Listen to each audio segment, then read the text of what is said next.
Nananatili pa rin po sa pantalan sa Maynila ang nasa 1,000 pasahero na naghihintay na makabiyahe papuntang probinsya.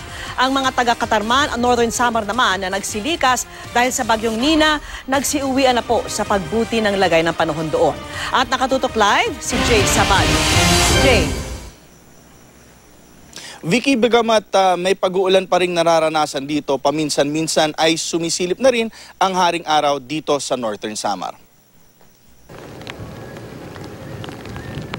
Kaninang umaga nga ay pinahintulutan na ng provincial government na magsiuwian na ang mga residente ng coastal barangays na kanilang pinalikas. Wala naman na paulat na casualty o damage sa negosyo o agrikultura ng Northern Samar bunsod ng bagyong Nina. So far, minimal naman yung ano. In terms of damage houses, walang mga partially, walang totally. 2 typhoons per year yung talagang dumadaan dito sa amin. 2 to 3 typhoons. Sa mga port naman ng Allen, puno pa rin ito ng mga biyahero. Pero ito raw ay mga bagong dating na. Ang mga nauna na raw na paserong na-stranded sa Allen, pinabiyahe na raw kaninang umaga. Wala nang mga stranded, wala na yung mga bus. Yung operation nila, back to normal operation na yung mga barko dito sa atin. Sa Matnog Port sa Sorsogon, umabot sa mahigit 2,500 pasero ang stranded.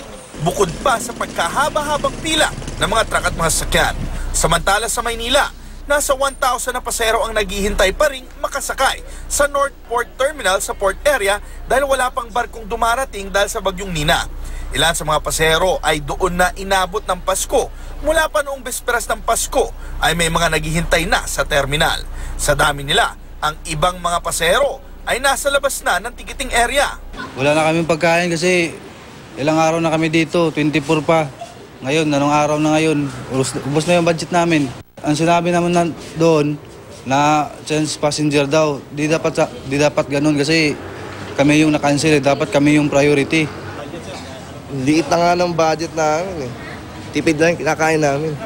Kanin siomay lang. Mag-aantay na lang po. Maganda na yung makipagsapalaran kung kailan darating yung barko para makasakay.